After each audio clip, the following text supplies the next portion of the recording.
Hello and comradely greetings. I am happy to welcome you to our discussion today, Revenge Capitalism and Revenge Communism, and grateful that you can join us from wherever you are. It is a wonderful occasion to also engage with the work Max Haiven undertakes in his recent book, Revenge Capitalism, The Ghosts of Empire, The Demons of Capital, and the Settling of Unpayable Debts.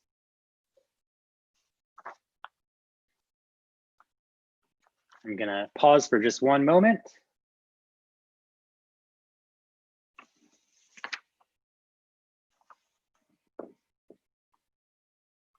Revenge Capitalism was released by radical publishing stalwarts Pluto Books this past May.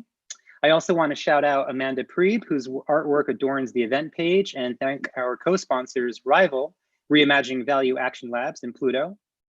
My name is Malav Kanuga. I am publisher of Common Notions. Common Notions is a movement-based independent book publisher. We are the publishers of Abolition Collective's latest Making Abolitionist Worlds, Proposals for a World on Fire, as well as Out of the Woods' recent Hope Against Hope and Care Notes for Health Autonomy, as well as a number of other titles. In Brooklyn, New York, Common Notions is based at the Interference Archive, an OpenStax collectively run social movement archive, library, and social center. We also operate a bookstore and social center in West Philadelphia called Making Worlds. Links to all that are in the chat. We are broadcasting today from a rainy Philadelphia, the traditional lands of the Lenape people, and are very grateful to be able to connect across many time zones with our speakers and our viewers around the world. So first, a note of welcome to our viewers. There is a chat in the YouTube live stream on the Common Notions YouTube page. We will be looking at your questions and fielding them to our speakers throughout the event. Now a note on the format. In the first hour, I'll invite our speakers, Bedour, Alagraa, Glen, Coulthard, Max Haiven, and S.L. Lim, to share with us their thoughts on the theme of revenge capitalism and revenge communism. Afterwards, I will pose a few questions for the entire panel based on comments and questions that we'll be fielding from your thoughts in the chats. So please drop your questions in the chat throughout the first hour in the YouTube stream, and we'll pass them along to our speakers. Now, without delay, it is a pleasure to introduce our panelists today. First, Bedour Alagraa comes to us from the University of Texas at Austin, where she is assistant professor of political and social thought in the Department of African and African Diaspora Studies. She's a student of the long and internationalist Black radical tradition, especially Caribbean political thought, African anti-colonial thought, and Black Marxism. Bedour is also co-editor with Anthony Boge of the stunning Black Critique book series at Pluto Press. Bedour is currently working on a co-edited volume of Sylvia Wynter's unpublished essays, as well as a book manuscript entitled The Interminable Catastrophe, Fatal Liberalism's Plantation Logics and the Black Political Life in the Wake of Disaster. Glen Coulthard is Yellowknives Dene and Associate Professor in the First Nations and Indigenous Studies program and the Departments of Political Science at the University of British Columbia. He's the author of the groundbreaking and award-winning Red Skin, White Masks, Rejecting the Colonial Politics of Recognition. Glen is also a co-founder of Deshinta Center for Research and Learning, a decolonial indigenous land-based education program on his traditional territories in Denendeh, Northwest Territories. Max Haiven is, of course, author of Revenge Capitalism, The Ghosts of Empire, The Demons of Capital, and the Settling of Unpayable Debts. Max is Canada Research Chair in Culture, Media, and Social Justice, and co-director of the Reimagining Value Action Lab, a workshop for the radical imagination, social justice, and decolonization at Lakehead University. Other recent books by Max include Art After Money, Money After Art, Creative Strategies Against Financialization. S.L. Lim is the author of 2 novels, Revenge and Real Differences. They are also a member of the Out of the Woods collective, author of Hope Against Hope, Writings on Ecological Crisis, and write about climate at Circuit Breaker's blog. Links to all of this are in the chat as well. Now, I would like to welcome our speakers to kick things off and ask in general, from your own point of view, to think about how revenge helps us think through the crucial task of understanding and dismantling the present moment and the interlocking systems of oppression that enable and are sustained by capitalism. So Bedour, I believe we're going to start with you, and then you can pass things off to Glen and we'll proceed accordingly. Thank you all and welcome. Hello, and thank you everyone for having me. Thanks, Max, for the invitation. And so I have the difficult job of going first, and I will try to do my best. So I will open my remarks today with a story from my first trip to South Africa back in 2017. I went as part of a working group thinking about critical theory on the African continent in an attempt to grapple with similar questions that emerged during the formation of the Frankfurt School in Critical Theory, primarily concerned with how to go about the task of writing and thinking about immeasurable loss and violence in the context, of course, of the African continent. It was no coincidence that this first meeting was held in Johannesburg, South Africa, haunted by questions of reconciliation. On our second day in Johannesburg, a few of us decided to visit the Apartheid Museum. Those of you who have been to the museum know that when you receive your ticket, some are given a native pass and others are given a white pass. And for the first few installations in the museum, those with the native pass cannot see anything due to a barrier wall, and those with white passes can see everything. This was meant as an attempt to have people feel and experience life under apartheid. This was not the only strange thing about the museum. Additionally, the South African Communist Party had only one small corner consisting of 2 display cases, and this is a really, really massive museum. What was even more peculiar was the reconciliation portion of the museum. As you move through the museum, you move through the chronology of South Africa's history, and the very final exhibit was one dedicated to the Truth and Reconciliation Commission. What happened next as we arrived in that section of the museum is the thing I remember most from that day. We came to a video installation that had loops of footage from the TRC, wailing mothers, stoic statesmen. They also showed videos from another portion of the TRC that isn't discussed as often, and that is where former members of the apartheid government, particularly those that had ordered killings of freedom fighters, actually visited the families of these murdered freedom fighters to ask for forgiveness in person. The clip began, and the white administrator who had ordered the killing of a young man sits opposite the mother and family and says, quote, "Mama, I have come to ask your forgiveness." You see, suddenly the camera goes out of focus and you hear a large crash. The brother of the deceased freedom fighter had taken a vase and smashed it over the head of the white colonial administrator. The mostly white patrons let out a horrified gasp. My Black colleagues let out a cheer. We left the museum. In the car ride, we discussed how the clip was meant to dissuade us from the concept of revenge, but for Black people watching the clip, it actually made the case for revenge even stronger. One colleague remarked that it was the only thing in the entire museum that truly made sense. And so this is where I'd like to begin my remarks about this book and the general topic of revenge. So in the book, Revenge Capitalism, Max makes the point that, quote, "when you live in someone else's utopia, all you have is revenge," end quote. And yet revenge is usually weaponized against working, poor, marginalized people. In other words, those that should be seeking it first and foremost. Max continues that, quote, "this vengeance emerges as capitalism responds directly and indirectly to constant resistance to its rule," end quote. We see that, according to Max, in the quote unquote white lash that accompanied the 2008 financial meltdown and in the current global reactionary turn that many call populism, end quote. In this way, according to Max's book, capitalism has become a revenge economy, breeding revenge politics among those harmed who tend to then punch down in an equally vengeful manner. He then asks, what would it mean to avenge what has been done to the people and the planet? And this is where I will begin again. Typically, the difference between revenge and avenge is that one seeks retribution on behalf of oneself in the former, and the latter seeks retribution on behalf of others. Max offers us the idea of the avenging imaginary that dreams of the abolition of the systemic source of injury and the creation of new economies of peace and justice.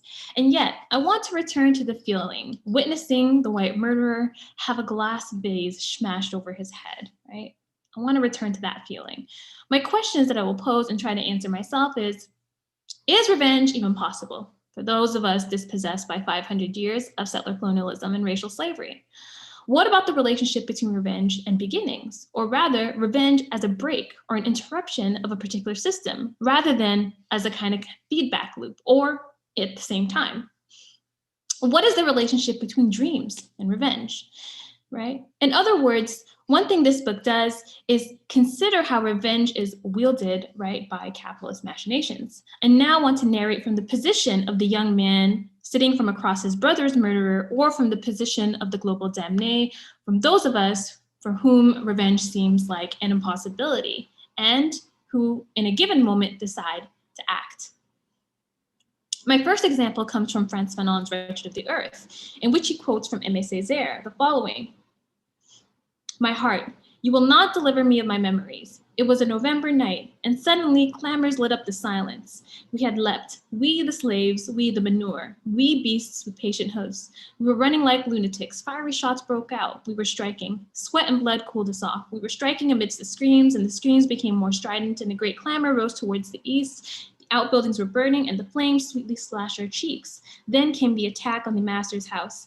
They were shooting from the windows. We forced the doors. The master's bedroom was wide open. The master's bedroom was brilliantly lit, and the master was there, very calm. And all of us stopped. He was the master. I entered. 'It's you,' he said very calmly. 'It was me. It was indeed me,' I told him, 'the good slave, the faithful slave, the slave. And suddenly my eyes were two cockroaches frightened on a rainy day. I struck, the blood spurted. It is the only baptism that today I remember," end quote. After reading this passage, it becomes clear, right, that while capitalism manipulates the direction in which revenge is situated, indeed forcing people to aim their revengist energies in the wrong direction, what happens when revenge is aimed in the right direction? What happens when revenge itself is not a complete project necessarily, but a break, an opening onto something else? Right? Or to use Max's verbiage in the book, I'll ask, what if revenge is itself the concealed nucleus of an avenging imaginary, if it's aimed in the right direction? Indeed, in that video installation, the violence of the brother of the deceased was a needed interruption of the liberal disavowal of the violence upon which South Africa is constituted, a break in which we felt like we could do something other than sit in silence. There's also another question that arises, in my estimation. When the colonized seek revenge, what exactly is being addressed or redressed, right? Which we know isn't always possible. Here, I find it useful to describe the violence outright, then proceed to consider what revenge might look like. I, of course, must draw on C.L.R. James' Black Jacobins and his descriptions of slave revolts, in which he writes the following, quote, "The slaves destroyed tirelessly, like the peasants in the Jacquerie or the Luddite workers. They were seeking their salvation in themes in the most obvious way. The destruction of what they knew was the cause of their sufferings.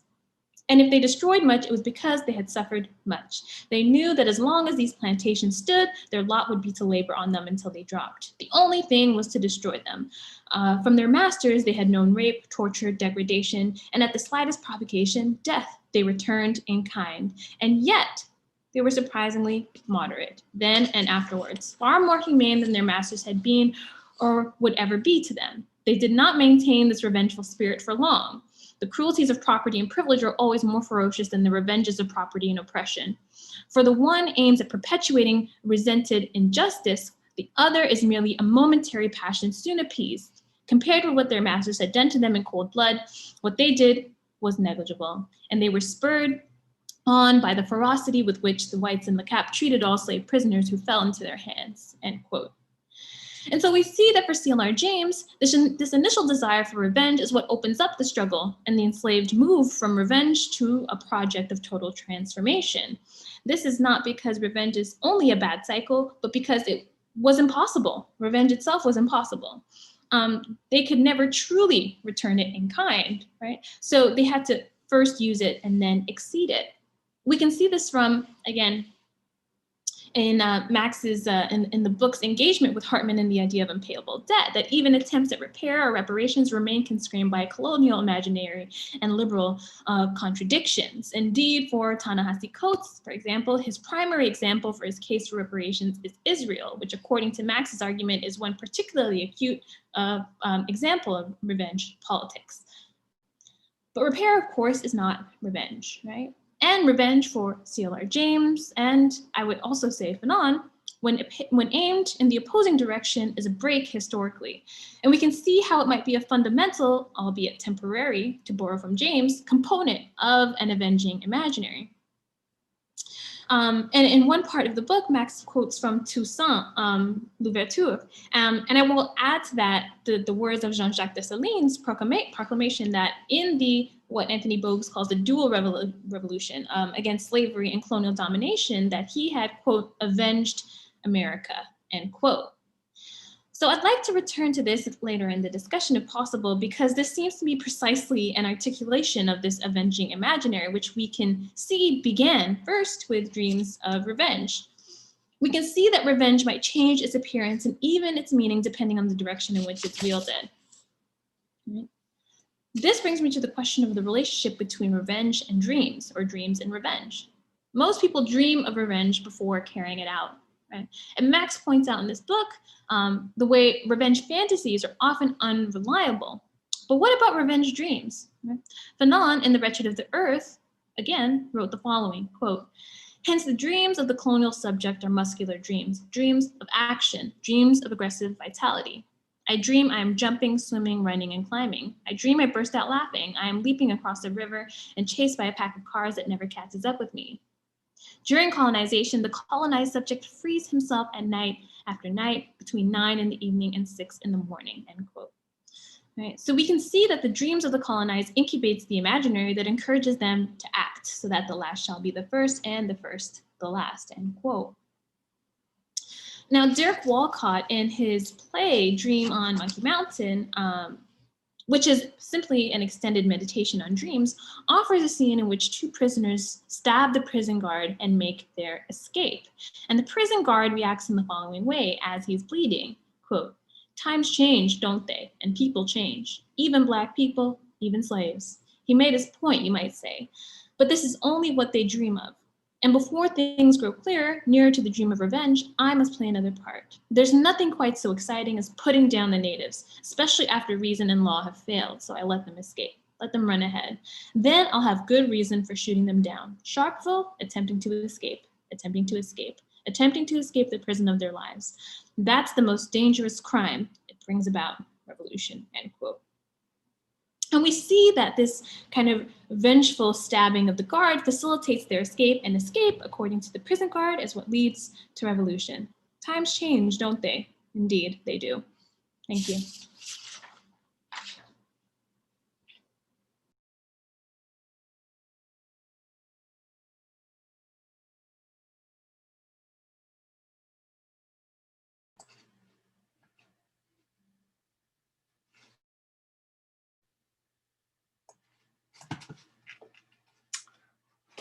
Well, thank you. That was wonderful and a little bit intimidating to follow because I cover a lot of the same ground through similar theorists who have inspired me in thinking about these questions of revenge. When Max asked me to contribute to this panel, he just says, give a kind of a synopsis of how you've thought about revenge in relationship to social justice.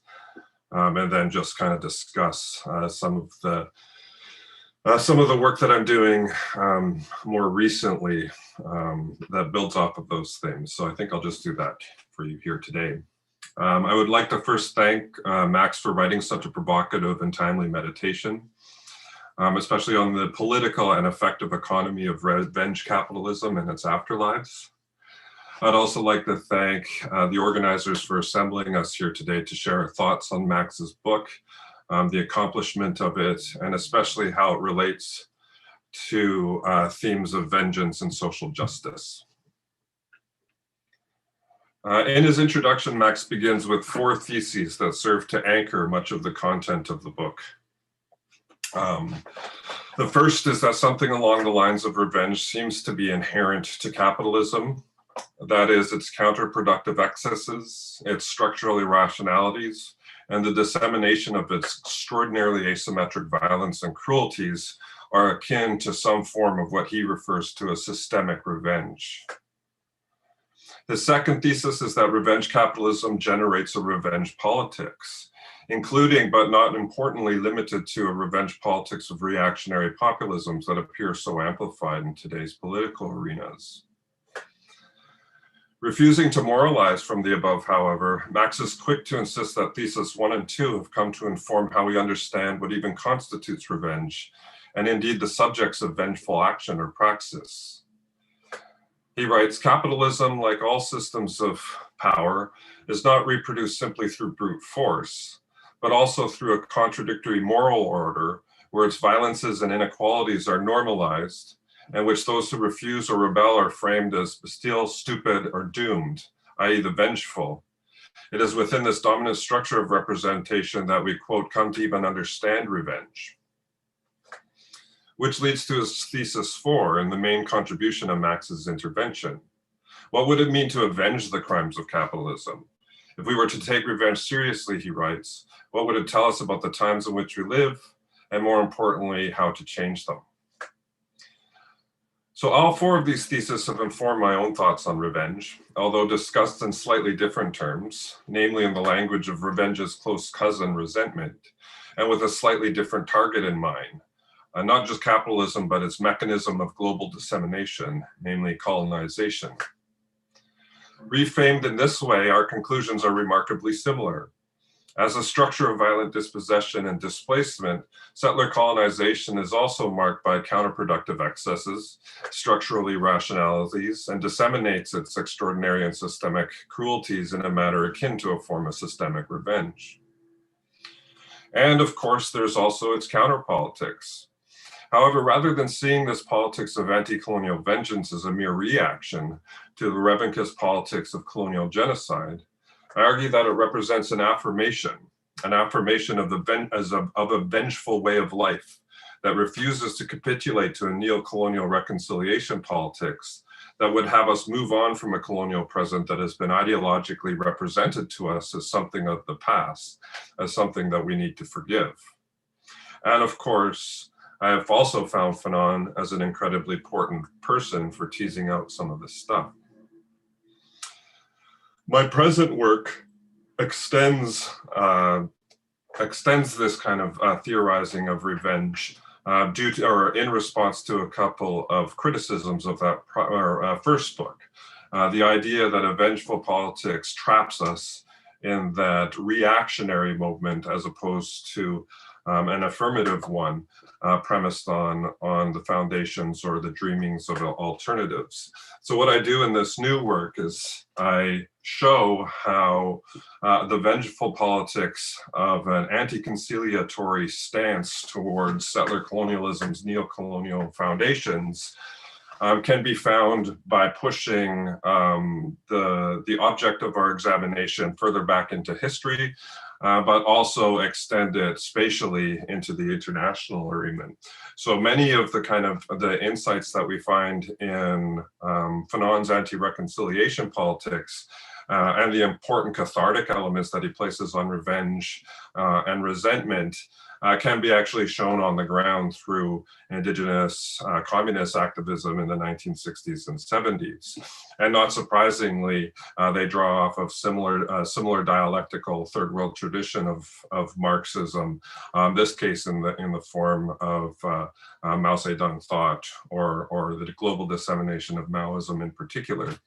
So what I do in this new work is I look at the genealogy of Mao's influence on Red Power, particularly in Vancouver and the Northwest Territories during this time, and show how that genealogy, like its similar history in the Black radical tradition or Black Power in the United States, does not disseminate from kind of European debates over anti-revisionism, but the anti-revisionism that Indigenous peoples take from kind of Mao's revolutionary commitments at least in words, are drawn from its stature as an anti-colonial force on a global scale.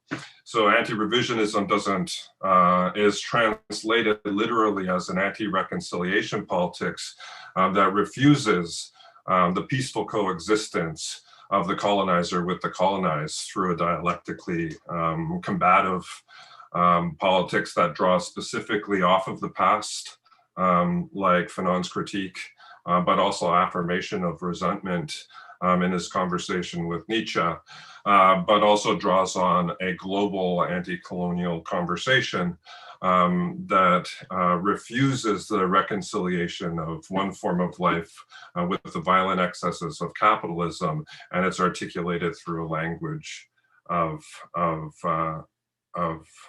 vengeance. So what this work does is, rather than or in order to deal with the critique that a politics that's structured on both the materiality and affective sort of nature of vengeance isn't just one that's reactive, but it is both a reaction and an affirmation that serves to inform the construction of a vengeance as a form of life in a decolonial communism for our present. So this is some of the newer stuff that I'm working on, and I'd be happy to talk about it in our conversation together today. Thank you.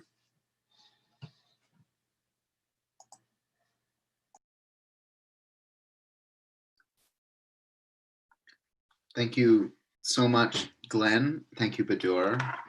Thank you, SL, who I guess kind of speak after me, and thank you, Malav, for organizing and hosting this, and to everyone who's tuning in. It's really a great and somewhat I'm a bit speechless to be talking about this book with such inspirational thinkers who've been so influential for me and for whom I have so much respect. And thank you both to the speakers who've gone before for offering those very lucid and generous summaries and analyses of the book as well. In fact, it was I had thought about doing something of a summary of the book, and I'm still going to do that. But it helps to have this this grounding provided of it, and also these interesting responses. I guess I would begin by saying that this book had its origins in a number of different places, but it's certainly a book written within the last 4 years, which is to say the last 4 years since the run for the presidency of Donald Trump, the acceleration towards the Brexit referendum, and the reactionary wave around the world, where we've seen far-right, fascistic, white supremacist, and neo-colonial forces in the ascendancy, at least on the surface of the global stage. It was written in part as a response to that, and also as a response to the responses. As now we can glean from hindsight, the temptation of those sort of neoliberal forces who are unseated from power by the new far, far, far right, even more extreme right than the neoliberal consensus, was that we had entered into an age of anger, an age of resentment, an age of populism. And yet the problem with many of these analyses that typically came from liberal and mainstream critics is that what they've bemoaned was completely lacking in an actual analysis of the politics at play and on the horizons of those politics. So, populism is, I think, a case in point where you essentially have the distillation of political discontent on the so-called left and the so-called right being sort of wound into the same descriptor as a way of condemning it and a way of reaffirming a kind of mythical center which can only reproduce itself through its contrasting itself to its alleged extremes. When in fact, that neoliberal center for the last 40 to 50 years, and arguably the last 500 years of colonialism and capitalism, out of which the neoliberal center is the natural emergence, has been vindictive, vengeful, violent, and extreme in every sense of the word. So my project in the book in some ways was to take another approach to this moment by using the terminology of revenge, which my colleagues here today have already explained some of the ways in which I was approaching it in the book. I wanted to, in some sense, think through revenge politics as something that is not new, that has been with us for a very long time, and think about revenge politics not as something that is practiced in opposition to the sort of power structures of society, of patriarchal, colonial, and racial capitalism, but rather as something at the very core of those systems. And in fact, thinking about those systems as more characterized by the backlash or whitelash movements that they give rise to, rather than seeing those things as the exception that we now have to contend with. And the conjecture of the book is that we'll actually learn a lot more when we see revenge and revenge politics as normal and rather than as exceptional.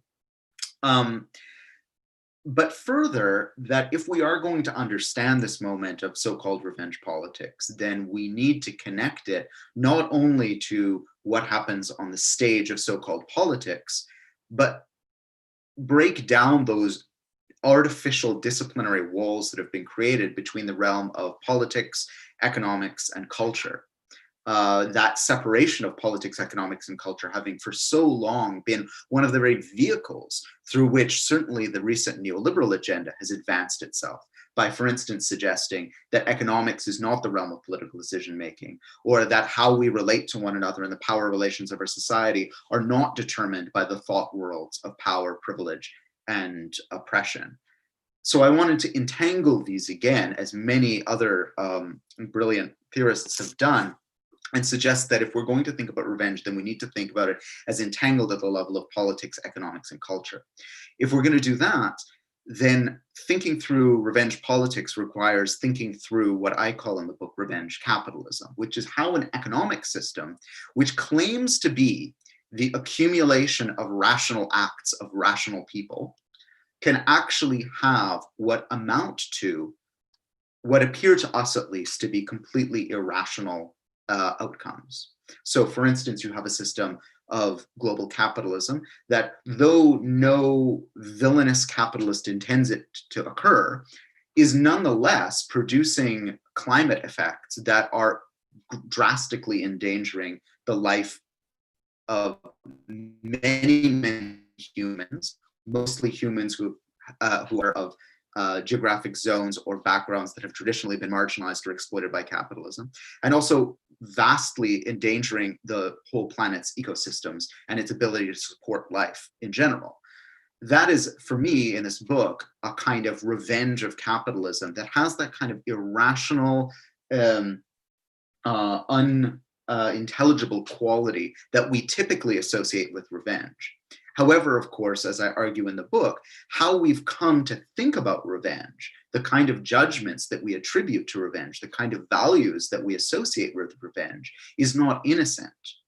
It has been, in fact, created, discursively created, over centuries, over which time those who hold power in the sort of colonial, capitalist, and patriarchal world order label and defame their enemies, label and defame those who rise up against them as irrationally consumed by a passion for revenge, nihilistically fixated on destruction. And through this have justified their own imposition of law and the economy and the sort of sacrifices that the capitalist economy, the human sacrifices that the capitalist economy has always demanded, as natural, as normal, and as unvengeful. So part of my argument in the book is that, in fact, the whole way in which we think about revenge, including in fiction and film and literature, is been shaped by the system of power that is actively taking a kind of revenge. And that part of our political struggle today is to take back that language of revenge, to take back revenge as a way of describing not what individuals fantasize about or what individuals do, although that can be important and useful, as my colleagues have already explained better than I, but also as a way of describing the logic of a system that operates without any member of that system and its functionaries and beneficiaries ever intending for revenge to be the outcome. So revenge in a certain sense is the outcome rather than the intention of capitalism in this book. And I look specifically at sort of across the multiple chapters of this book at three ways in which I think the revenge capitalism is acting today. And I don't think these are the only three, but they're the three that come up again and again in the different chapters of the book. One of them, as my colleagues have already mentioned, is taking from a number of different traditions this idea of an unpayable debt. And thinking about, on the one hand, an unpayable debt that is imposed from above. So these take the form of the debts that have encumbered many nation states in the global south since their formal independence, when shortly after decolonial movements saw their liberation from former colonizers, these same nation states were then re-encumbered with the means of bondage and exploitation through the form of debts, for instance, those leveraged and facilitated by the International Monetary Fund and World Bank, leading to, over the span of decades, millions of unnecessary deaths around the world in the name of these nation states, essentially extracting labor and resources from their population and lands to feed back a debt they should have never incurred in the first place. So in one sense, we have these unpayable debts from above. We might also think about the unpayable debts from above imposed upon, for instance, many students in Turtle Island or North America who have to pay exorbitant amounts for a university tuition to achieve the kind of education that they are told they need in order to compete with one another to allegedly succeed in the neoliberal economy. This is, again, an unpayable debt from above. We know from the statistics, indeed, that many, many elderly people are moving into old age and indeed dying highly indebted, and that this form of unpayable debt that you never pay off in your lifetime is highly indexed to the oppressive structures of race and gender and colonialism that already subtend those questions. So this question of unpayable debts from above is joined then by a concern by unpayable debts from below, and what it means for those groups who have been oppressed, exploited, abused, and in some cases have survived attempted annihilation, to demand what is due to them, to demand reparations, but not simply to demand it in terms of, well, here's the reparations with a price tag, but to demand an unpayable debt that requires the abolition or destruction of the very system that caused the pain or the hurt in the first place. This making of an impossible demand, I argue in the book, is the sort of kernel of what I call an avenging imaginary. And here I take a great deal of inspiration from the abolitionist tradition of prison abolition and the abolition theory as well as increasingly, but also historically, indigenous demands for repatriation and restoration or rematriation of land. That suggests that, in fact, there is not enough money within the colonizer's world to pay for the damage that has been done and to make amends. It requires the destruction of that world and the creation of a new, different sort of world. The second category of revenge capitalism that I look at in the book is what I call hyper-enclosure, where I take the kind of classic Marxist critique of so-called primitive accumulation, which Glen deals with a great deal in his excellent book, and critiques in that book as well, and tries to expand it into our digital age, where increasingly all aspects of life, it seems, are put on the market, from more and more aspects of our social reality becoming commodified, to the commodification and financialization of user data, to the ways in which increasingly even the most important issues of our era, including things like reparations or questions like ecological restoration, are now transformed and transliterated into the language of the market, where everything basically, through the functions of financialization, comes to be made to speak in a common language of capital. Certainly nothing new in terms of the history of capitalism, but worth us paying attention to. And finally, the third sort of thing I look at through the chapters of the book about revenge capitalism, the particular systemic forms it takes, is the horrific creation and abandonment of whole populations who are rendered surplus under this form of capitalism, which is to say, those people who are dependent on capitalism for wages, for their means of sustenance, for reproducing their lives, and yet for whom capitalism finds no use except to exist as a kind of living dead threat to other people, that they too might become like this abandoned population. And of course, those patterns of abandonment take shape across and reiterate all of those older patterns of racial capitalism that saw certain populations targeted for premature death and still targeted for premature death. Through the book, I try and identify the traces of revenge capitalism through its appearance in what I call a revenge culture. On the one hand, I look at some of the classic works about revenge, including Hamlet's, Merchant of Venice, Moby Dick, and other famous texts about revenge. I also look at the rise of revenge culture in terms of, for instance, the works of Quentin Tarantino, the Game of Thrones series, which is mostly about revenge on some level, and also bad television like Revenge Body with Khloe Kardashian.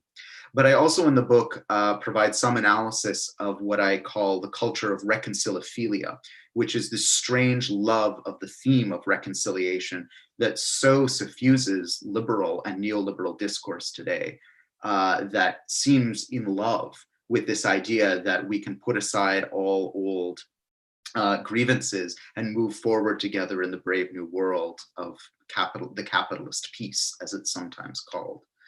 And in the name of challenging that, I return at the end of the book to this question of what it would mean to have an avenging imaginary, which Bedour has already, and many thanks to her for sort of already summarizing some of its dimensions and also complicating them with the words of C.L.R. James and Fanon.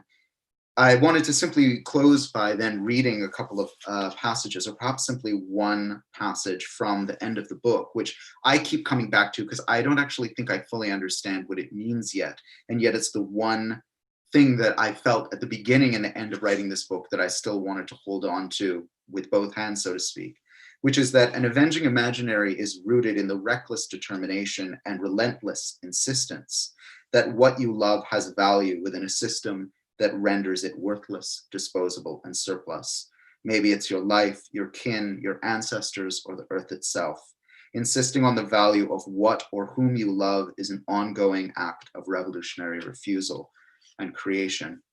I wanted to begin and end the book on this question of radical and revolutionary love, not because I'm particularly enthused about the way in which love has been recently taken up by theorists and theoreticians, but because I think it moves us away from sometimes the feeling that the top range can have these kind of hyper-masculinist overtones.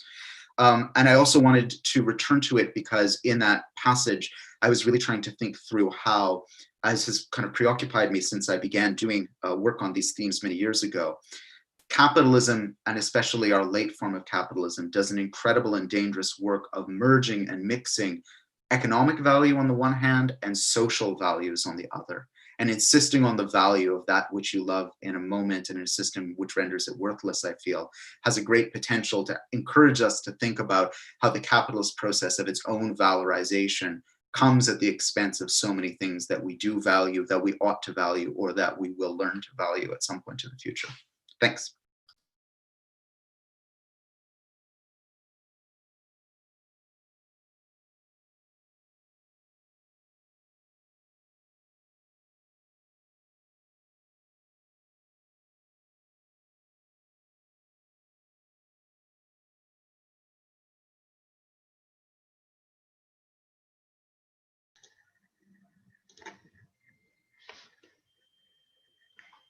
Hello, comrades. I am SL Lim from Out of the Woods Collective, and I'm speaking from the unceded land of the Gadigal people. So I want to talk about revenge in fiction and in fact, what it is, why it's compelling, and how this concept might transcend its reactionary connotations to be part of a politics of liberation. And I want to talk about this in the context of the act of massive violence, which is climate change. Okay, so the first thing I wanted to try and do is to come up with a concept of what particularly a personal revenge is, as opposed to any other kind of reaction or response to a harm. And so one criteria is that a personal revenge, it entails enacting pain, it entails enacting violence on someone else. And the pain is the point. It's not this disinterested concept of deterrence or justice. You're actually kind of reveling in, fucking someone up. And that reveling is, I think, intrinsic to revenge. Another criteria is that for it to be revenge, there has to be something quite intimate about it. And there's this connotation of revenge arising in response to a specifically personal betrayal. So that might be sexual, hence revenge porn as a whole genre, but it doesn't have to be.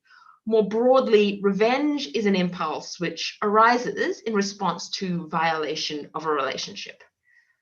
So the final criteria for revenge is that there has to be a mirroring aspect. Some harm is done to you or to someone, and you respond by enacting some symmetrical harm on the perpetrator. That's what the idea of poetic justice means. And so that to me is what revenge in a personal sense comprises.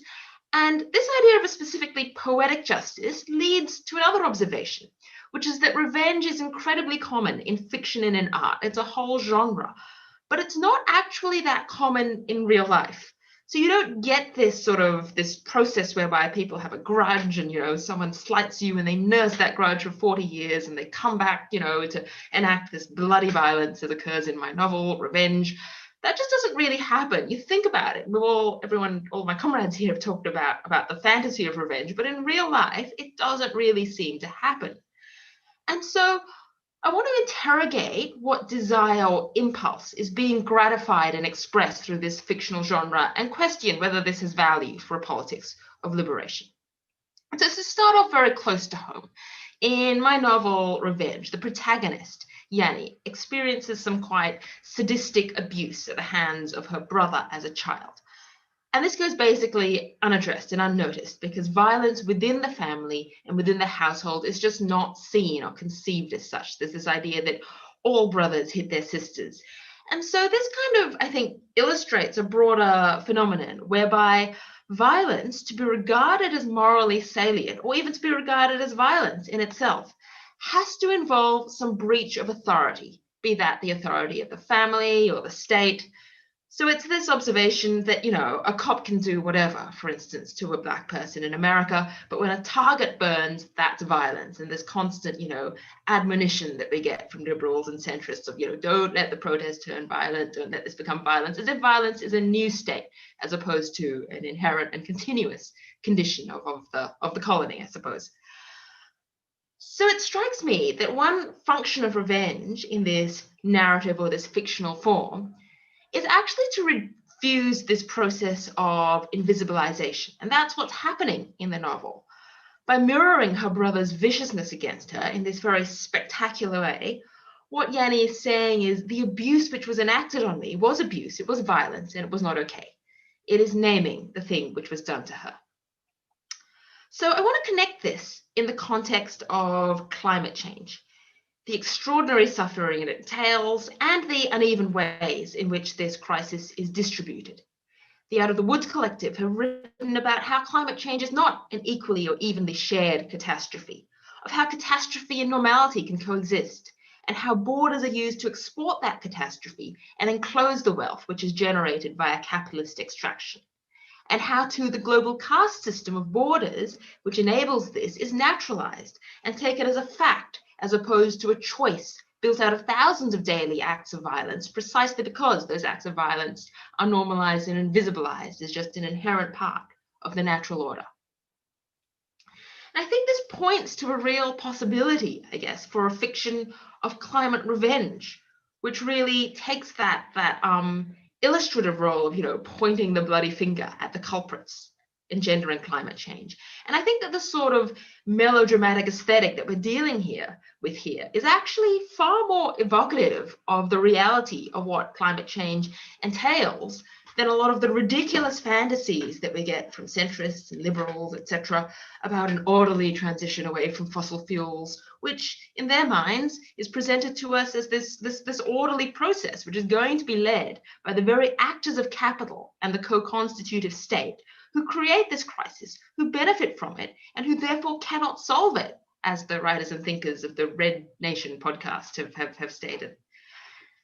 I think that pointing here to Fanon's concept of decolonization as a program of complete disorder is illustrative, that conflict and disorder are an inherent companion in the process of any act of real structural change, of abolishing the present state of things. So to back up, revenge in fiction can operate as an act of naming real violence. And so it gives us this truth and this catharsis through the form of a dream, which avoids us needing to enact that violence if it's done in fictional form. And to be clear, I am not opposed inherently to real life violence, but putting that aside for a minute, I do want to sort of interrogate this process of dreaming and what it potentially has to offer us. So the Out of the Woods Collective have written a lot about this concept of utopia, this dream of a perfect world, or a fixed world, I suppose. And Out of the Woods have arrived at a position which is not utopian in the sense of thinking that everything will be fine, or in the sense of rejecting any intervention or any act which does not immediately deliver us a world in which everything is fine. But the position is anti-utopianism. It recognizes that utopianism, in a certain sense, is realistic. Utopianism is the frame of approach which we need to recognize the sheer scale of the approach in terms of the abolition of the state, of capital, of the border, of white supremacy, of settler colonialism, that we would need to avert climate disaster. And I think this reflects quite a precious insight, which, Bedour and Glen and Max have already brought up, about the nature of dreams and utopias, that these are not just about the future. They're also an intervention on the present. The nature of our dreaming changes what we do with and within the world that we have, and that in turn shapes the possibilities that we create for the future. The word manifesto is literally that. It's an attempt to, manifest something, bring it into reality by thinking it and by putting it into words and creating that shared and collective dream which anyone can access. And so just as a utopia is an intervention on the present in the form of a particular genre of dream, so is a fiction of revenge. And so let's go back to thinking through what the nature of this intervention can be. And that brings me back to this personal dimension of revenge, which involves both an intimate act of betrayal and an intimate response to that betrayal. Once again, you have these kind of technocratic approaches to climate change, which talk about, I would say, abstractions like, policy or, the state. But I don't think, from the point of view of a materialist politics, a materialist politics is something which is based on that which is real and which is actual. No actual person is policy. No one is the state.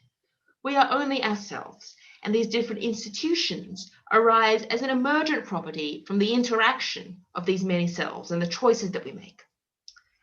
So to draw a parallel, much like anarchists, the revenge narrative takes the individual as its starting point and its unit of analysis. And in doing so, it offers and it illustrates the possibility that the individual is where agency is located. And so once again, this idea of a materialist approach to politics, one which is concerned with things and incentives and people and forces which actually exist, I would say that how we feel and how we experience ourselves is real. And so I want to step out a bit and think about revenge fiction, and also fiction, and particularly literary fiction, concerned with interiority more broadly. So what does this particular genre or this particular artistic form have to offer for a politics of liberation? This is not something which is settled for me, but here are some thoughts. One thing is that all politics turns on one's particular relationship with power. And there are two broad approaches.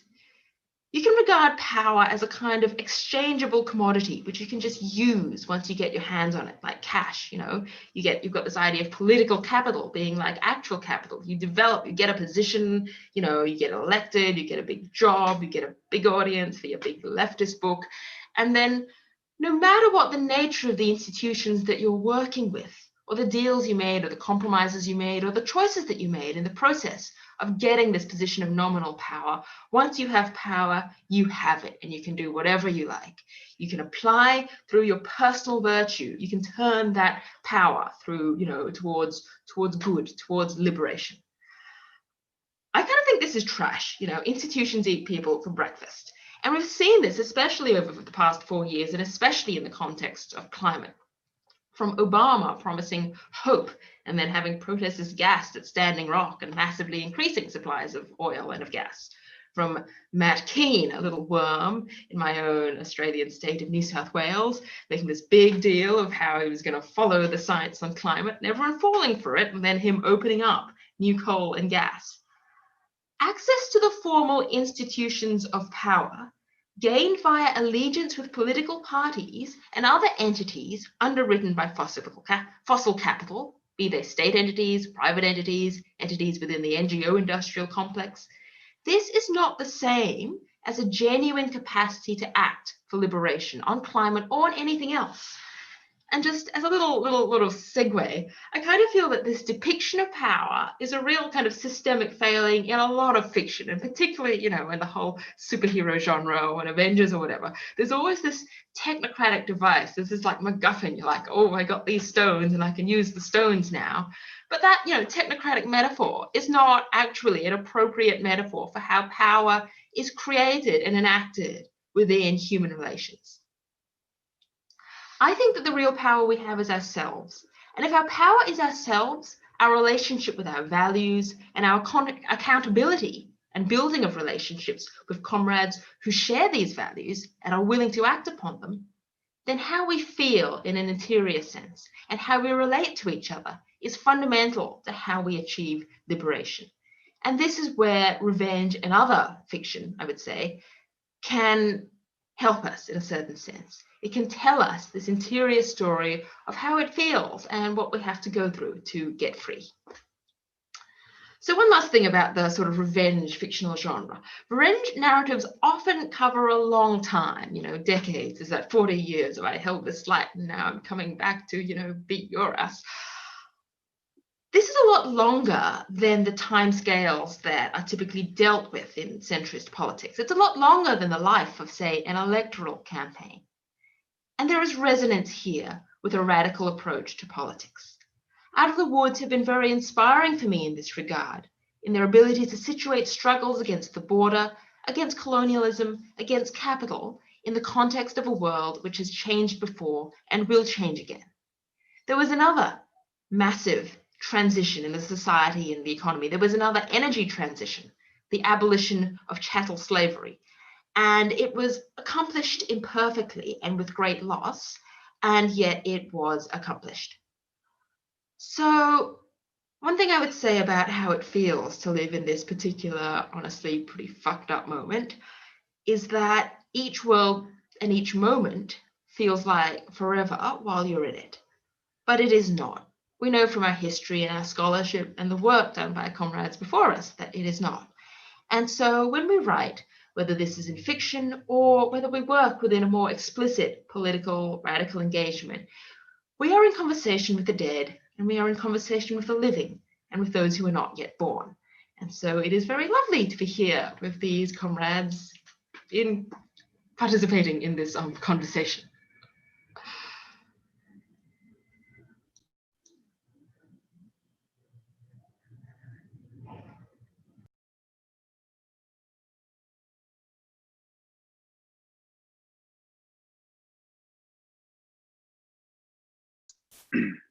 Okay, let me thank SL and all the speakers for a really rich and engaging conversation so far. So I just want to invite everyone to turn their videos back on, and perhaps we can kind of you know, gather across a kind of pretty rich terrain that we sort of set out in these last 1 hour or so.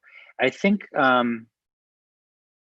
perhaps the sort of central issue that I'm sort of hearing come up is, you know, really a grappling of what to do in this moment, and how to mobilize an imagination that's sufficient to the challenges that face us. And I think SL, you're reminding us of different genres of thought is an incredibly powerful and important place to start. And as you were speaking, I mean, it for me also conjured a number of other sort of forms of imagination that I think Bedour and Glen, you were also drawing from. That in fact were, and SL, I think you used the phrase or a phrase close to it through your presentation as well. I mean, we're always tracking the historical genealogy of an inheritance of freedom dreams through a range of different liberation struggles that we do carry the task and the burden and the responsibility of renewing in our own time. So I want to perhaps start and ask each of you to kind of help, although it's so rich already, to kind of enrich our understanding of what to do with this idea of revenge politics in this very moment. I mean, it's very clear in each of your presentations that there's a kind of a vast, though quite differentiated historical kind of genealogy or cosmology to this idea of revenge, and yet actually at the same time, Max, I think you go to you labor to a degree to sort of distinguish this point about revenge capitalism being something that's both inherent to the sort of internal contradictory orderings of capitalism, but also something that we have to grapple with in the conjuncture of the now. And so I think that perhaps because it's the moment we inhabit and the moods that so animate, our sense of what's possible to dream right now and what's possible to demand, to sort of think about how do we take up revenge as a politics that can intervene in this moment. So that, I think, is the first kind of question that I'd like you all to sort of consider to, sort of circle back. And also, I think because it's increasingly clear that, at least in the United States with the upcoming election, that a revenge politics that has been accumulating and brewing is gonna come to perhaps not a head, but some sort of inflection point that will fundamentally order and disorder the days ahead for us all. So I wonder, within this kind of framework of revenge politics, what can we think about the tools and the practices that we can share with each other to prepare? And in that regard also, are we beginning to map out a possible revenge communism as a likely and necessary response to the challenges that face us? So Max, perhaps I can put the burden on you first to kind of begin there, and then you can avenge yourself and pass the Zoom mic to someone else. Thanks, Malav. Maybe I'll kind of, those two questions feel very entangled for me, because I think one of the efforts of the book, and I know an effort that I think all of us have been engaged in, is to point to, of course, like attend to the incredible violence and revanchism being unleashed by figures like Trump or other regimes similarly around the world, and yet also not wanting to exceptionalize them and to say that in fact these are the manifestations of much longer, ugly, inhuman and inhumane traditions that simply today no longer wear the same disguises they once wore. And I think I'm haunted throughout the book by this passage from Walter Benjamin that maybe I'll just go back to quickly, because I'm still trying to figure out exactly what it means, but I think it has a resonance for this moment to the question you asked, which is that the anti-capitalist struggle is one that dreams of answering an intergenerational call, as SL pointed out. And for this reason, he argues that in Marx's work, the proletariat appeared as the last enslaved class. There's some problems here with how Benjamin's using slavery, but anyway. And as the avenger who completes the task of liberation in the name of generations of the downtrodden. Thus, it is not enough, or indeed it is dangerous, to focus triumphantly on the struggle of the proletariat as the redeemer of future generations, for to do so would be to cut the sinews of our greatest strength by making us forget both our hatred and spirit of sacrifice, for both hatred and spirit of sacrifice are nourished by the image of enslaved ancestors rather than of liberated grandchildren. There is, we must remember, Benjamin goes on, a secret agreement between past generations and the present one. Our coming was expected on earth. Like every generation that preceded us, we have been endowed with a weak messianic power, a power to which the past has a claim, and that claim can't be settled cheaply. One of the things that I keep on coming back to about this passage in Benjamin's thesis on the philosophy of history is that he's so he's trying to alert us to the way that insofar as the German Social Democrats of the 1920s and 30s forgot to work with the latent dreams of revenge of the working class at that time, they handed over that kind of psychosocial political power to forces that would eventually mobilize it into the form of fascism. I'm not suggesting that the current rise of revanchist right-wing politics is simply the kind of misused energy that should have been claimed by the left. There's something about it that is toxic from the get-go and is steeped in 500 years of brutality, theft, and racial oppression.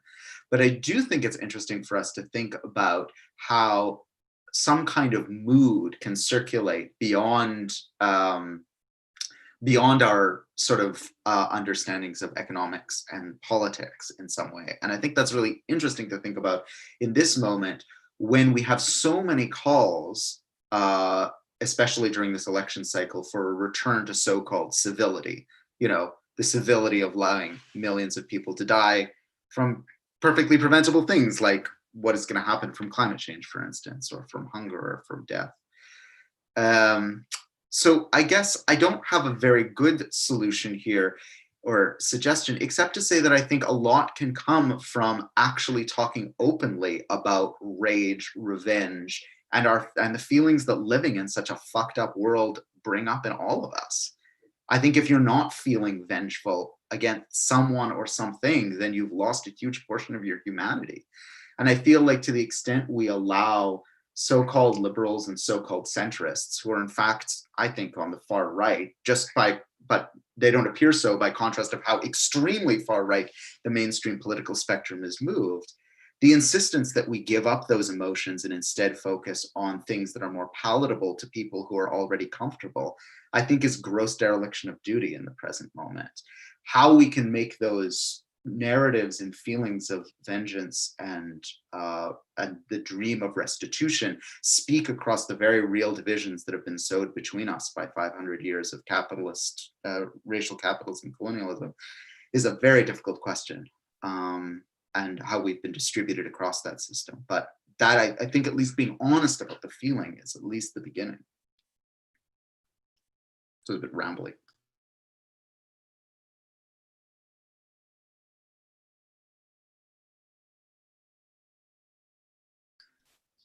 Maybe I'll take a stab at going next. Yeah. So in thinking about, revenge and to add to the quote from Walter Benjamin, I'm also reminded of Fanon's, dictum, right? That each generation must discover its mission and must betray or fulfill it, right? But we also see the way that Fanon himself, right? What's interesting is that he theorizes violence, right?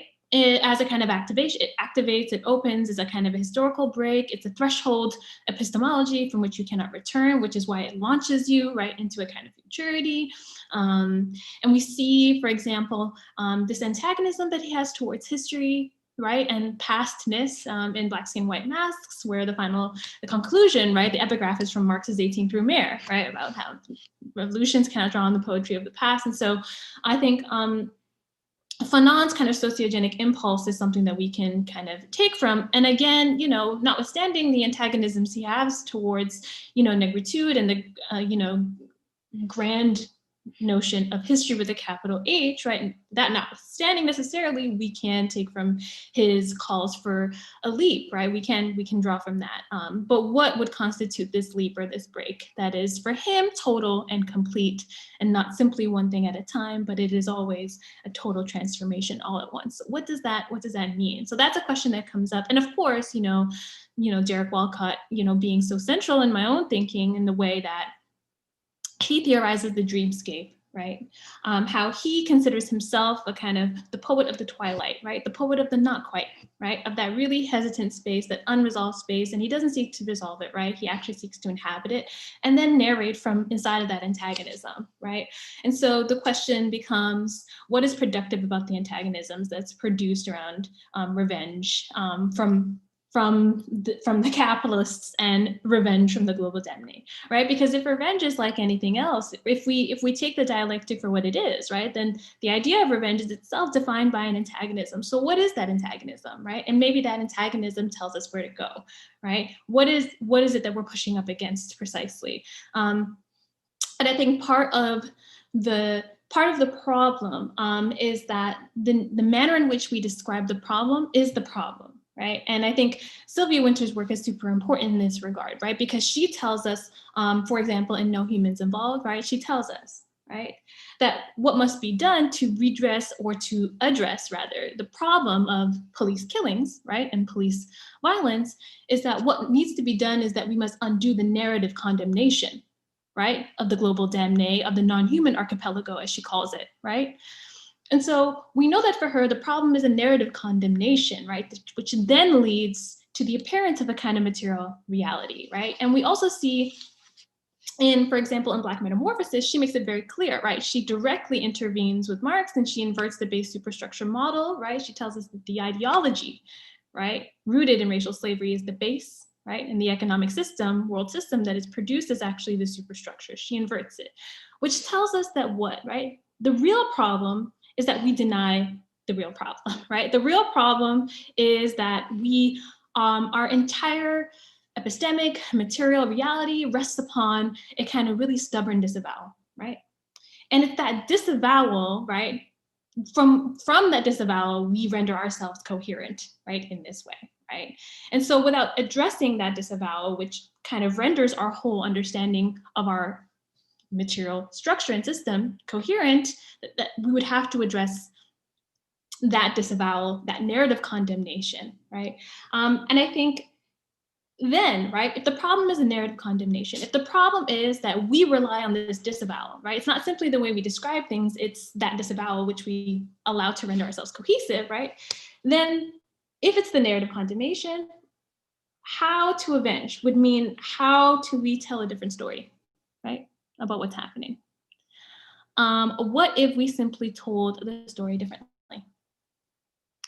What would that do, right?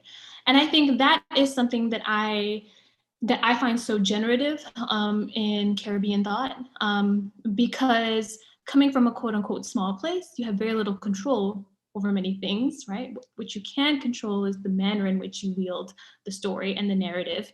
And as you mentioned in your book, the kind of inhabiting the word, right? As both the beginning and the continuity and that repetition that can also be transformed inside of that repetition. And so, yes, I think I will, and also this brings me to what Max, what you were saying about the entanglement of economics, politics, and culture, right? Because inside, and Cedric Robinson tells us that the Black radical tradition is actually defined by the refusal to adhere to a supposed boundary between culture and politics, because we know, right, that the actual political impulses, right, of the Black radical tradition are carried inside the slave ships and the cosmologies, cultures, languages, right? Those things which are told to be kind of immaterial to the physical conditions of racial slavery, but are from that is where stages or claims to self-determination and a freedom are staged from inside that space, right? So we know that there is another tradition, right? We know that there are other traditions inside of which we can theorize this thing called revenge, and also that we name the problem differently depending on from which angle and from which tradition we stage the critique, right? And if we stage the critique from the tradition in which I find myself deeply immersed, we find that what's required, right, is to tell a different story about the problem itself, right? And it also requires not necessarily refusing the kind of epistemic conditions that are placed upon us, but again, thinking about a constellation of ideas, right? So we might have revenge 1, we might have revenge 2, revenge 3, revenge 5, right? All pushing against, colliding up against each other and pulling away, sometimes similar, sometimes disparate, right? We can have a kind of multipolarity in our understanding of revenge. But from the tradition in which I find myself, I think the question of the narrative condemnation and narrative avenge, right, becomes important. And that's why for Derek Walcott, it's actually inside the dreamscape that the main character is actually able to stab the prison guard, right? And he's actually able to gain the riches and go back to Africa, right? It's only in the dreamscape that he's able to do these things. That was also rambly, so I will stop right there.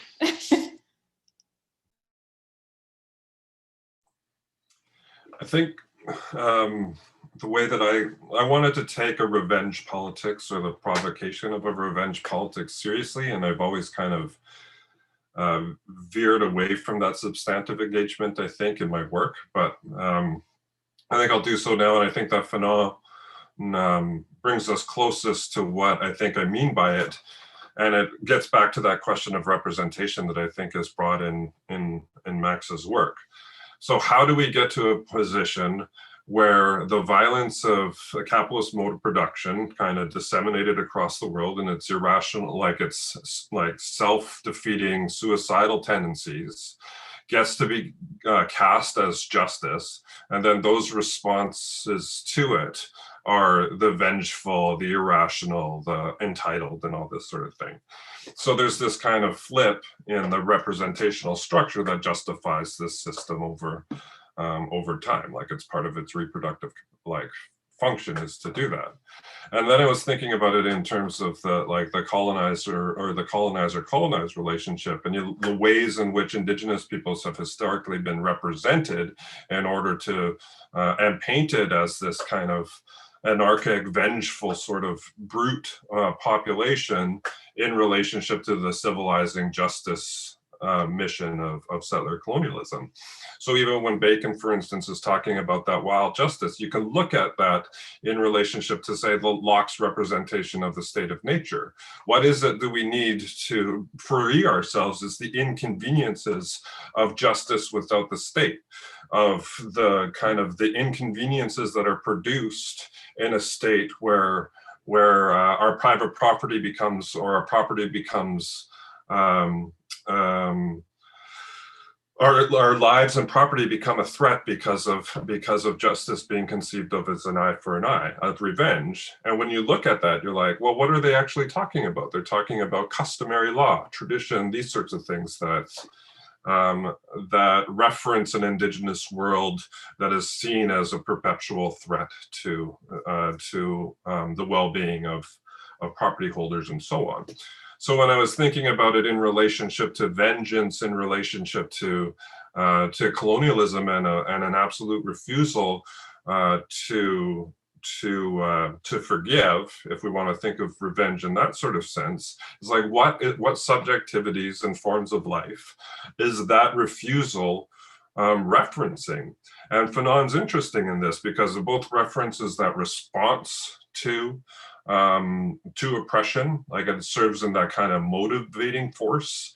But then he says, as is, you can't get stuck in the dialectic in that reactionary phase. There has to be something beyond that. And then I think anyway, he's quite ambiguous of what that beyond might look like, and especially where in relationship to where past forms might come in it or come into the play in terms of the structure of alternatives. And then I'm like, well, what are those kind of vengeful sort of past social forms, or that are represented negatively as revengeful forms, and what might they teach us about construction of alternatives in the present? And then there's a whole worth of interesting stuff that comes out of, I think, indigenous social movements that are doing exactly that, and they're drawing internationally off of inspiring movements elsewhere. So the kind of Fanonianism that I like tease out in some of the in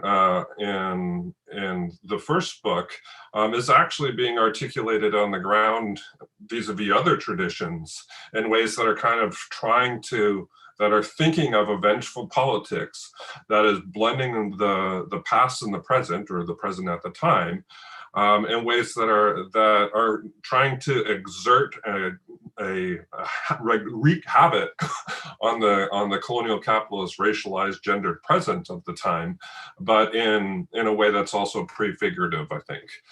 So it is through, like I say, vengeance not as a reaction, but vengeance as a way of life that are and vengeance towards what and towards whom. And it's the order that has structured our lives in such violence for so long, that it has that, like, where it becomes not just a response, but an enduring sort of critical ethos and orientation towards the world, and the injustices that it's kind of inflicted on a lot of people, but often behind our backs.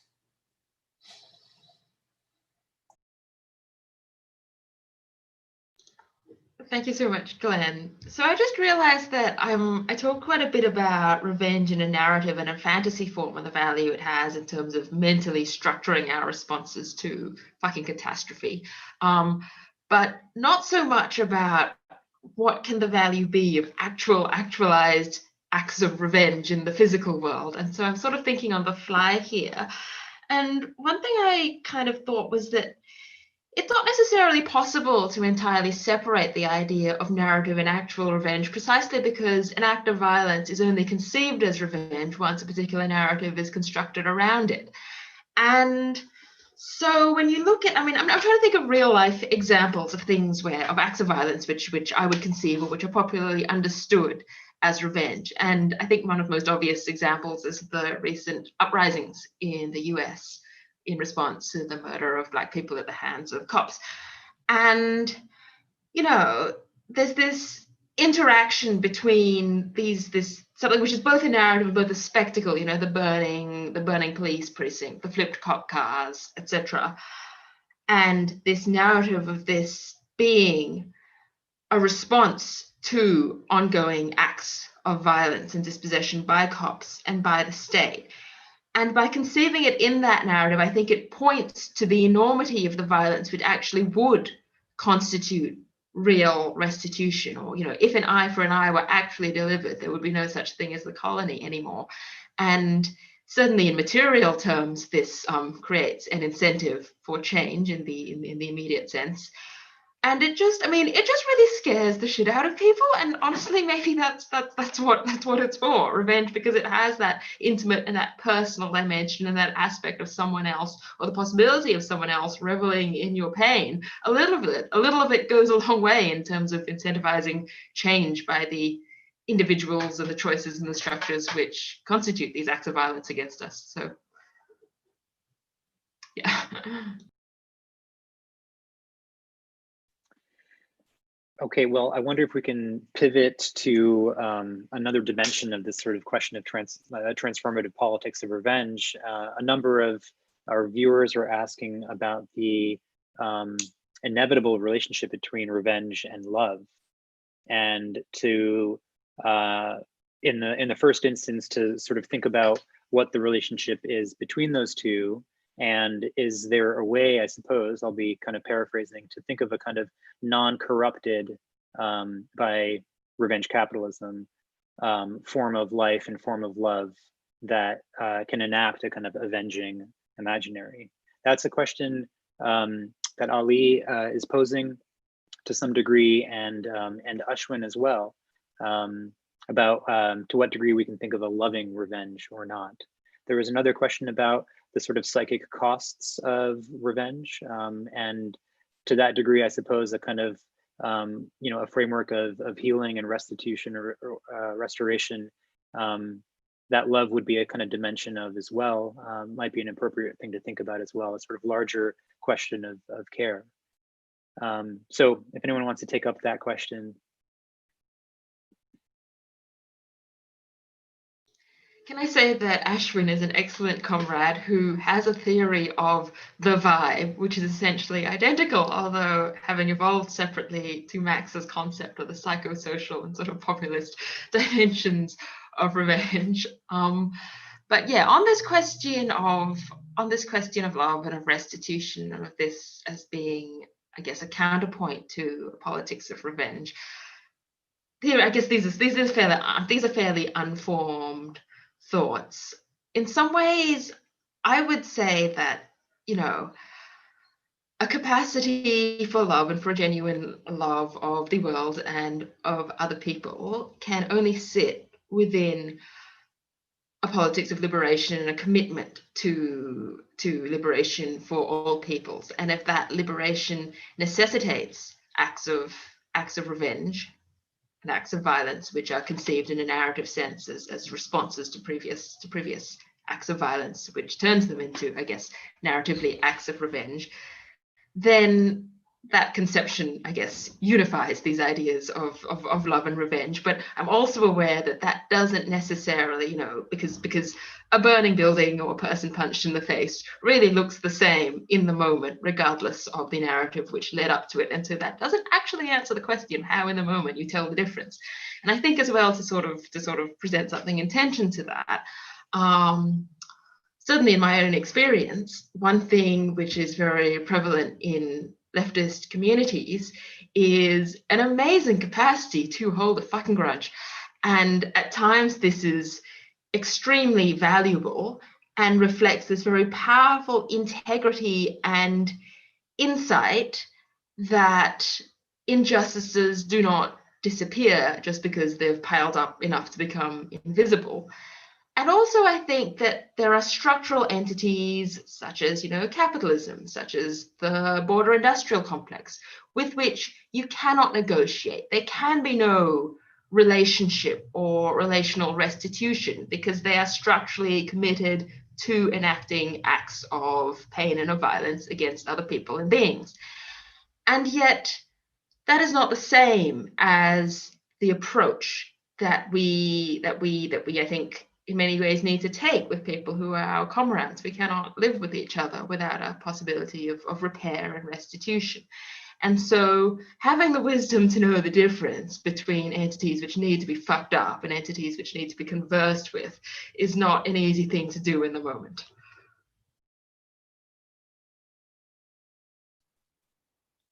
Maybe I'll go next. Yeah,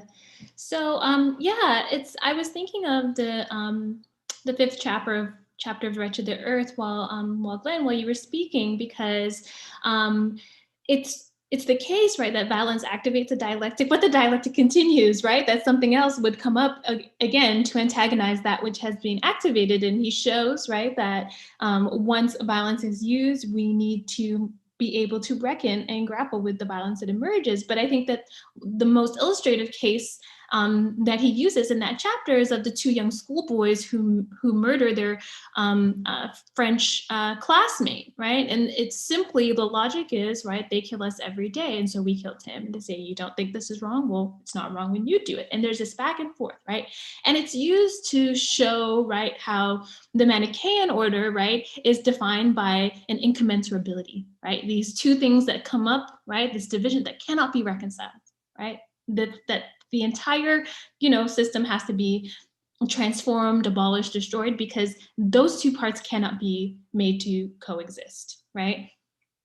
And I think that also speaks to Glen's kind of anti-conciliatory lens, which I find so useful, right? Because I think that's also present inside of that chapter, right? Is that in the aftermath of everything that's happened, can people actually live together, right? I think we take it for granted that people should and can live together.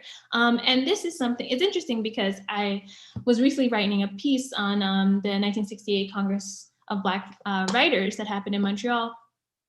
And I was looking at Stokely Carmichael's speech from the Congress, and in it, he said that we take for granted the fact that white and Black should live alongside each other, right? That's something that has been stabilized as an assumption that he said, we didn't vote on this, right? We didn't actually have enough deliberation on this fact. It just became assumed inside, right, of the kind of rhetoric of multiple Southern freedom struggles and in other Black struggles as well. And he said, wait a minute, where does this assumption come from, right? On whose behalf is it being assumed, right? And what does this assumption do, right, to our strivings and yearnings for liberation? And this is certainly not him arguing against segregation, right? But it's him posing the question, right, of where do these assumptions come from? They are not a priori, so to speak. They come from somewhere, and where did they come from? And it's interesting that in that same speech, Stokely Carmichael talks about love, right? In that very same speech. And if we're thinking about, so if we can take, right, that revenge is paradigmatic, right? It is whatever the person wielding it is doing, right? So on the behalf of the damnés, the colonized, let's say that revenge is indeed the last shall become first, right? Let's say that is revenge, right? Or as Bobby Hill writes in his formulation of Dread History, right, that the world is turned upside down and inside out. Right? So let's say revenge is the last becomes first. inside out, upside down. Let's say that that's revenge. And what's interesting, right, is that in this speech, Stokely Carmichael says that the flipping of our world order happens via an activation of the dialectic. And the thing that activates the dialectic, which then flips the world order, is love, right? That love is actually a flipping of the dialectic, right? So that Black people are on the more kind of aggressive side of this antagonism, right, in the dialectic. And he writes that the running away from the identity of ourselves, the trying to seek to identify with the oppressor, with his symbols of beauty, his symbols of success, etc., we today should come to grips with most of those things. But in order to really counteract it, we must begin to develop, since we live in a dialectical world where opposites prevail, we must begin to develop an undying love for ourselves to counteract the hatred that we have for ourselves and that the oppressor has towards us. And in developing that undying love, which is not in fact contradictory to revolution, because it's the same type of love that Che Guevara speaks about, the love the revolutionary has, but the task is that it must become concrete, end quote. Right? So the idea, right, that revenge might be this turning inside out, right, flipping upside down, last shall become the first. And for Stokely, right, the only way to engage in a dialectical struggle against the system, right, is that on our side of the dialectic must be love, right, and that it must be concretized. And so if we think of it in that way, right, if revenge is this upside down, inside out thing, and love, right, for someone like Stokely Carmichael, and I trust his word, right, right, if love is that thing which activates our end of that dialectical struggle, well, then it's not simply a question, right, of how revenge and love go together, right? It's why we have let ourselves off the hook, right, for insisting upon a politicized love at the core, right, of our dreams, right, of revenge or fantasies. So I'll stop there. Yeah, no, that's awesome. And I think it's very helpful too, because, and I take that from Fanon to a certain extent, is that, and then some of the theorists of like political emotions were like, we don't respond to harm against ourselves or our communities or land or whatever with a demand for vengeance or retribution without some foundation of like self-respect and love that exists for those relationships or those communities. So to a certain extent, love is a foundation for even like experiencing that as a harm.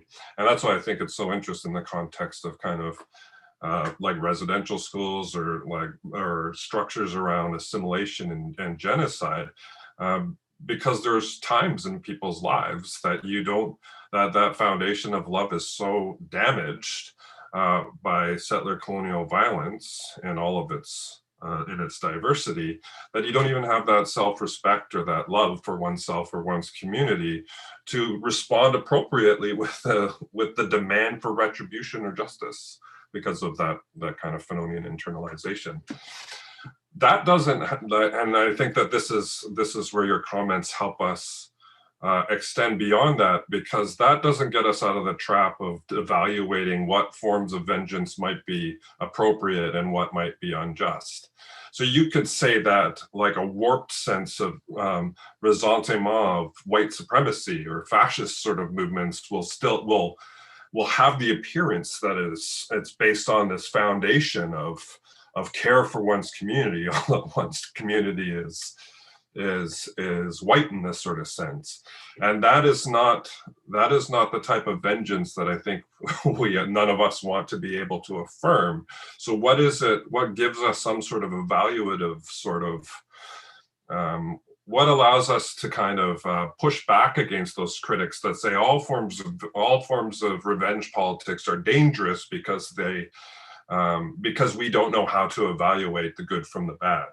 And I think that Carmichael's sort of expansive notion of materialized, concretized love would definitely rule out a white supremacist, but maybe not so for the struggles of the wretched of the earth, for instance. So I just want to say that was super, super helpful.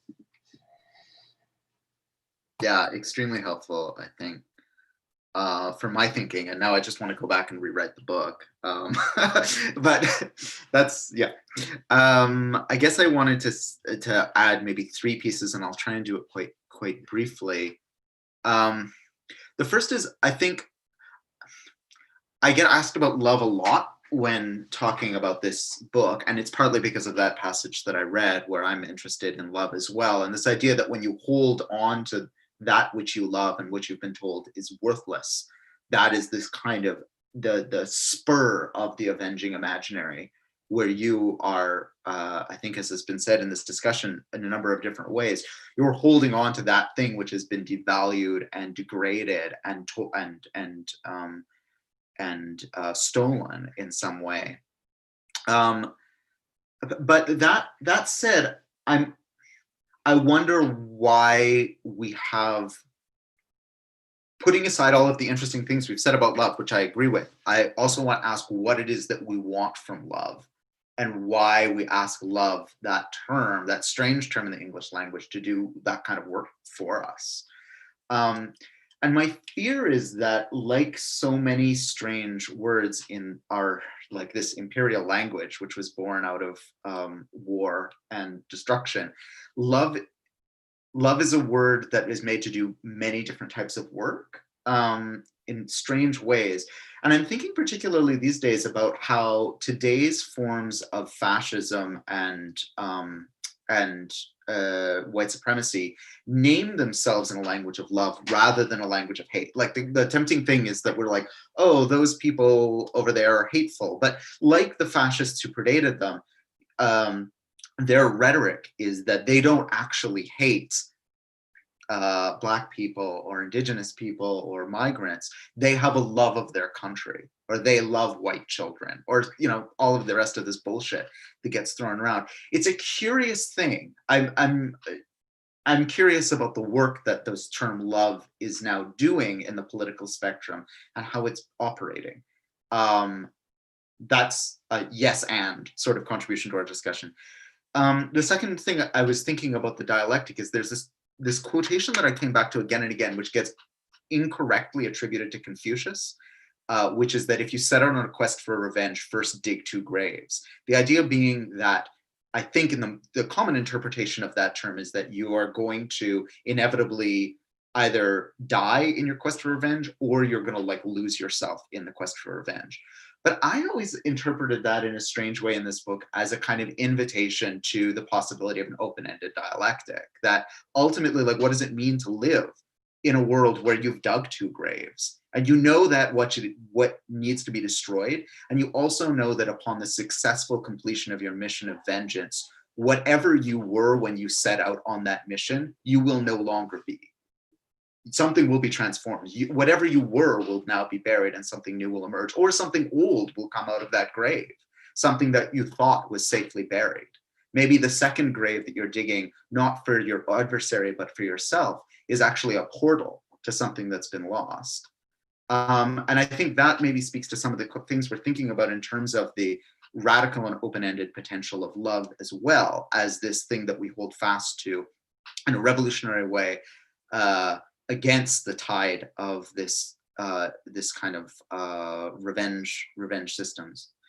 And the final thing is just to concretize that and maybe answer some of the questions that I think were also coming up, is like, I experienced this in a very, I think, present way in the activist work that we do here in Thunder Bay. So without going into a huge amount of detail, Thunder Bay is kind of like considered by many to be kind of ground zero of racist violence in Canada. About 25% of the population, by some estimates, is Indigenous, and there's incredible anti-Indigenous violence here that is just horrifying. And so we work in a Indigenous, non-Indigenous street patrol, which is sort of halfway between a cop watch and sort of direct action street work, taking care of people. And a lot of our rhetoric is around care, and it's around love, but it's also around thinking through how we can really take vengeance on the system under which we are all live, and that empowers and dispowers us unequally. And like a few years ago, one of the people in our group, Ivory, Tuesday came up with this incredible slogan, which we constantly come back to, trying to figure out what it is, what it means. And I think it ties into what you were saying, Bedour, about love, which is, the slogan is "Love flows up." That somehow this strange thing that we call love defies the laws we've been told of physics. that it does something that we can't anticipate. That it opens up other horizons. And for us, when we think about this terminology, we think about it really pragmatically and practically, and I think many social movements do, that acting from a place of love is not to give up the desire or the tactics of taking out that which needs to be taken out in some ways, but it is about recognizing that the way in which we've been told the world works, and the kind of physics of power, the physics of politics, where certain actions create certain reactions, or where certain forms of energy result in other forms of energy, that might all be wrong. And that we need to kind of take a step together forward in reinventing what it means to work together and build a world together. Sorry if those kind of ideas are a bit abstract. Well, I would say, in the interest of time, that Max, maybe we can give you the last word, or we can let that be the last word, which I suppose in itself is a concept surrounded by revenge. But let's anticipate also our next conversations as well. So the next words are invested in the ideas of revenge communism. So until then, between now and then, let me just say, on behalf of Common Notions and our other sponsors, much love and gratitude and solidarity with all of our speakers, Bedour and Glen and Max and SL.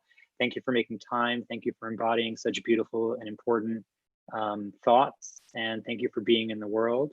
And thank you for letting us think with you tonight. We've put links in the YouTube chat to all of you and all of your projects, so that it shouldn't be too hard to stay connected. With that, I want to say, yeah, much love and respect and solidarity to you all. Thanks so much to everyone, and thank you, Malav. Thanks, everyone. Thank you, everyone.